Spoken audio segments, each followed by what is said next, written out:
Hi, I'm Leigh Koechner. Welcome to day 6 of 33 days of ownership. Own your shit to a happy life. I'm so happy you're here. And if you would join me for 3 breaths to start out so we can get grounded and kind of on the same energy level, if you will. So breathe in through your nose and out through your mouth. In through your nose and out through your mouth. In through your nose and out through your mouth. Isn't it interesting? I do the first one just to start, and by the third one I'm really allowing myself to slow down. So I love the simplicity of breath and how healing and game-changing it can be. Okay guys, there's only one thing in the entire world that we have control over, and that is how we respond to any given situation. That's it. So you can surrender everything else except how you respond, how you show up. And there's two ways I'm going to look at this today, 2 perspectives. One is like a big worldly way, and then one is more of a daily way. So I want to introduce this idea to you just for a moment to think that life could be like this. We are with God before we come down here and we get in these temporary earth suits. And God says, Leigh, come over here. It's your turn to go down and be human. I'm going to show you your life. And then all of a sudden he points down and I'm standing there with him and we're watching, or her, or whatever, and I'm watching Leigh's life. And I'm seeing her, how she's born and how she's raised and what happens, and I'm seeing the exciting celebratory things, and I'm also seeing when she falls and really gets hurt. And I'm just watching all of it neutrally with God going, oh wow, she's got some really cool experience. She's enjoying herself. Oh, that's going to be a nice life. And then God said, oh, by the way, when you go down there, you're going to forget all of this, and you're really just going to experience those things. You're going to experience the good things that you think are good. You're going to experience the things that you think are bad, but all of them are equal in your big picture of life. All of them are necessary to the reason that you're going down and being human. And if you remembered this talk and why you're experiencing all of those things, it would take away your experience of being a human being. So if you take that thought and you think that every single obstacle, every single hurt, every single heartache, every single time we fall or get kicked in the stomach, or we're knocked out of wind, or we lose our job, or we get a divorce, or somebody dies, or all of these things that we think are bad and are horrible, are only pieces in our beautiful puzzle that creates us. And all of them are equal, the good stuff and the bad stuff, because when you look at it from a spiritual perspective, there's no such thing. We attach our feelings and our humanness and our emotions and our old stories on every situation, but really, every single thing is here to teach us, to help us feel, and help us be human. And you can't enjoy the good stuff and really understand how good it is unless you fall down. You can only see stars in darkness. And I love that so much, because let's allow our minds to not go, oh no, this is happening, but maybe to go, oh, I got kicked in the stomach. That was painful, but I'm going to stand up and I'm going to see why I got kicked in the stomach, and I'm going to learn from it. So not only will I be wiser and stronger, but I'm not going to get kicked in the stomach like that ever again. So that's one perspective of how you can react to life, how you can choose to show up. Are you crumbled and devastated and you fall and you're sick and you're in a ball and you stay there and you miss a few years of your life? Or do you feel the pain and you cry and stand up and look at it and heal the wound and patch it up and take care of that wound as you move forward? Okay, the second thing is the daily picture. Every day, hundreds of times a day, you get to set the tone of how your life is going and how you're showing up to respond to it. Eckhart Tolle says when 2 activated pain bodies are coming into an intersection at the same time, it's 85% greater chance there will be an accident or an altercation, because you draw in the energy and the other person meets you if you're activated.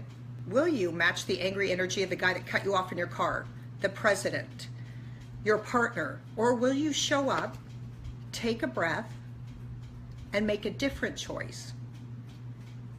One that is not only healthier for your body, but for the world. And when you think about that the only thing we have control over is how we show up to any situation, that is when I understand how one person can make a difference. One person choosing a different energy, one person choosing love over fear, one person choosing vulnerability over anger, one person, somebody shows up and they're like, "What'd you say?" And the old Leigh, who used to get in fist fights in elementary school, would go, "I'll tell you what I said. You don't know who you're messing with. I'll take you downtown." Okay, seriously? Now somebody goes, "What did you do this to me?" And I just stop and take a breath and I think, that person's hurting, because under anger is hurt. Do I want to hurt too? Do I want to fight with that?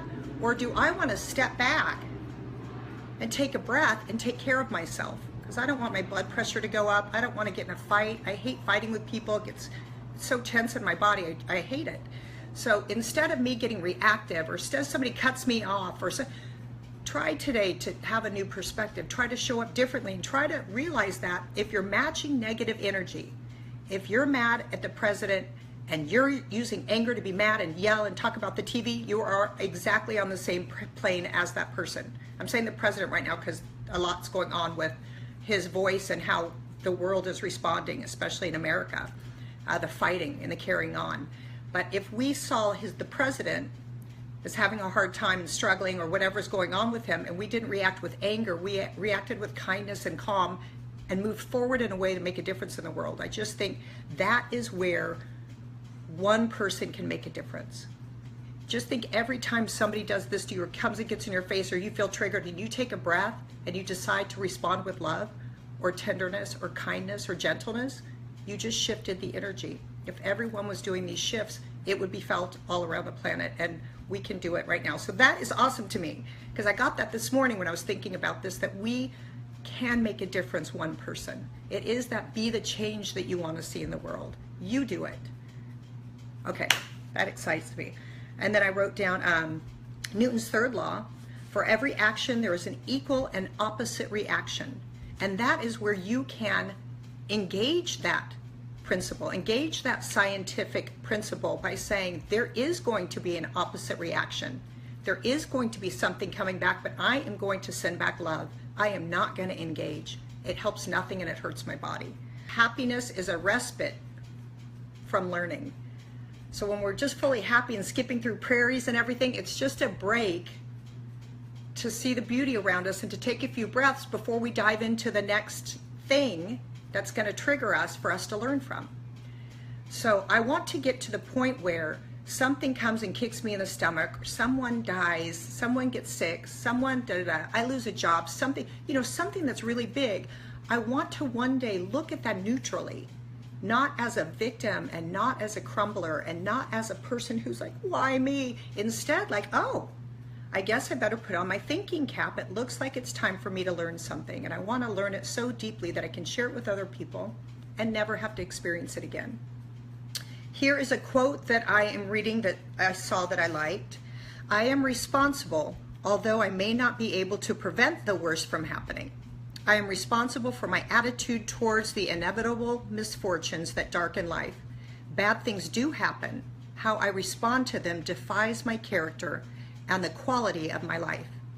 I can choose to sit in perpetual sadness, immobilized by the gravity of my loss, or I can choose to rise from the pain and treasure the most precious gift I have, life itself. That was written by Walter Anderson. And then my quote: hello, obstacle. What are you here to teach me? Let me learn from you rather than crumble and blame. So today, think about the possibility that stuff's going to happen. And instead of being cold-cocked and blindsided and crumbled, no, it's coming. Be prepared for it. How are you going to react? How are you going to show up? What do you want to get from a situation that brings you to your knees? What do you want to get? Of course you're going to fall, and of course you're going to cry, and of course you're going to, but how long? What will you do with the information? Will you use it to make a shift in your life? Life is not happening to us. It's happening for us. God, I'm grateful for every obstacle you've given me in my life because it has made me stronger and mightier. God, thank you for continuing to be a part of my open mind and heart so I can keep learning what I'm here to learn and share what I'm here to share. Bless everyone on this beautiful Saturday day. We send light and love around the world. Amen. Amen. Thank you for joining me, and I will see you tomorrow.